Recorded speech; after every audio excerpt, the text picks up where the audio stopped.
Операции с двоични дървета. Първа точка, добавяне на възел. Как става това? Например, искаме да добавим стойност 53. Тя отива надясно, по-голяма е от 50, по-малка е от 68, значи отива наляво, по-малка е от 59, значи отива още наляво. Тук имаме 52 и 50 и 61. 53 не може да отиде към 51 в дясно, защото пък е по-голямо от 52 и се явява в лявото полудърво и не може да е там.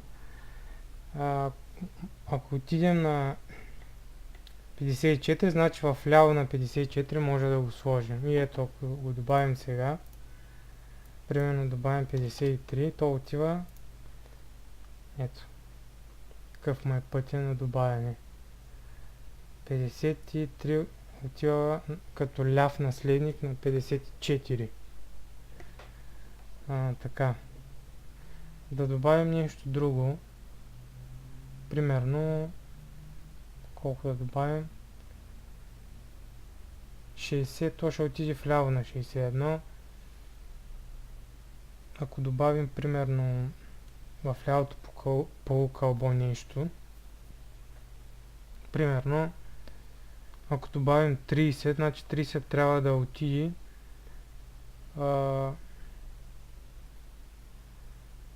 30 трябва да отиде в дясно на 23. Ето да го видим.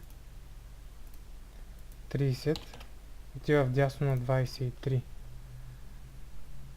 Защото 30 е по-голямо от 23, а в дясно. По-голямо е от 19, пак се пада в дясно. По-малко е от 32, пада се вляво. По-малко е от 39, пак е вляво, и е по-малко от 50, пак е в ляво. Така, да видим за изтриването. Примерно, първия вариант, ето този, ако искаме да изтрием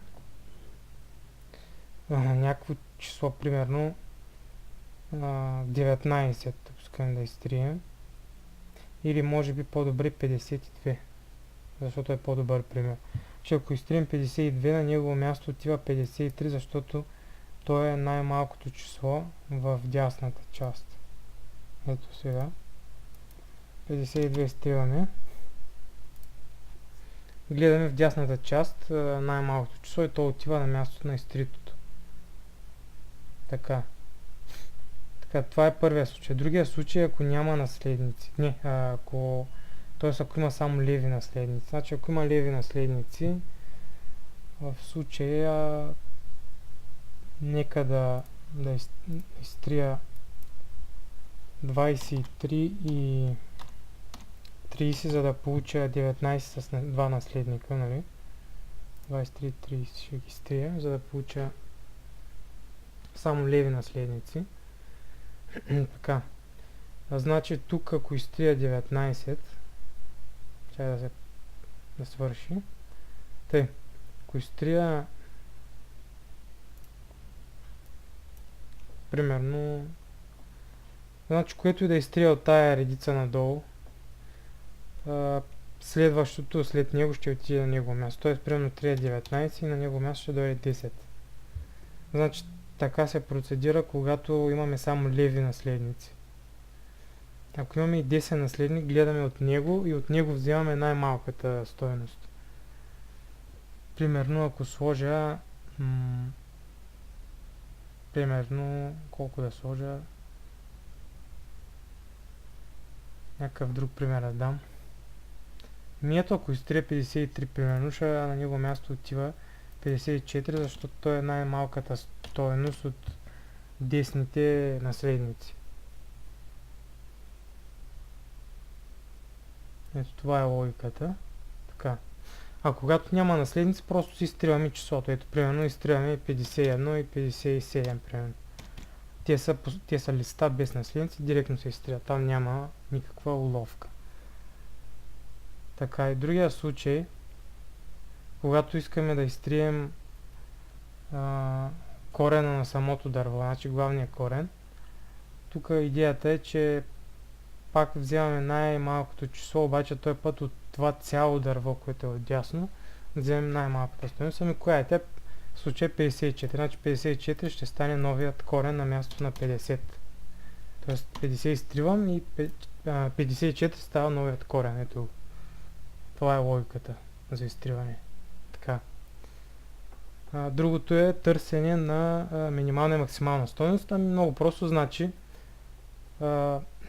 минималната стойност е винаги най-лявото число в самото дърво и най-голямата е най-дясната стойност. За да ги проследим като пътища, ако примерно така е зададена задачата, ми примерно в случая пътя до най-малката ще е 54, 39, 32, 10. Към най-голямата ще е 54, 68, 90. Това е за минимална и максимална стойност. Обхождане ляво, корен дясно. Започваме най-отляво. 17, 43, 56.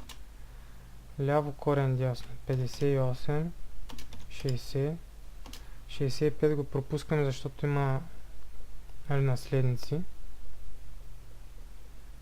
62 също го пропускаме, защото има наследници. Отиваме на 61. После се изкачваме на 62. Отиваме на 63. Отиваме вече на 65. 67. След това се връщаме чак на 84. 87. 85.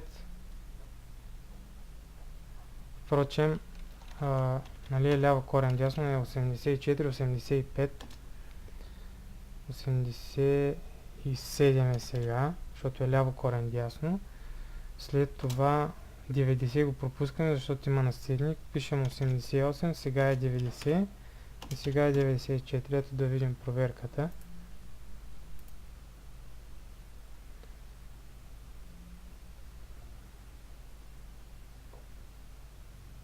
Седемнадесет, 43, 56, 58, 60, 61, сега е 62, 63, сега е 65, сега е 67, сега е 84, сега е 85, 87, 88, 90 и 94. Това е за ляво, корен дясно обхождане. Обхождането корен ляво дясно. Почваме 8, 4, 5, 6, 43, 17. След това 60, 58 и тук е малко по-различно. Корена е 65, надолу вземаме 62, защото е същевременно корен и ляв наследник и отиваме на 61. След това отиваме на 63. Кое не сме отходили? 67. След това отиваме направо на дясното полудърво. 87, 85, 90, 88, 94. Обхождане ляво-дясно корен. Започваме от 17, 43. Сега, понеже е ляво-дясно корен, отиваме на 60, но не го вземаме него. Вземаме неговия наследник вляво, 58.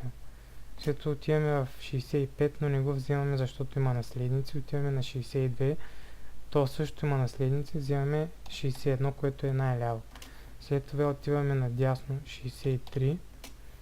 Отиваме нагоре 62. След това вдясно 67. След това 65, 60, 56, 84 го пропускаме, защото ще се сложи накрая. След това отиваме на 85, защото е ляво-дясно корен. След това на 90, но не вземаме 90, а неговия ляв наследник 88. Неговия десен наследник 94, сега вземаме 90, 87 и 84. Това са обхожданията. За допълнителна информация може да видите тази статия в този сайт. Ще постна линка в описанието. Значи е това двоично дърво. Си го прегледате, гледайте и тези всъщност това са решенията и нали, трите вида обхождания. Както и надолу има за триене на елементи, за различни работи има с двоични дървета, тук ще си ги видите. Малко теория е това. Ето тук за изтриване на елемент също е обяснено. Там различни работи има и за графове има и така нататък. Това е.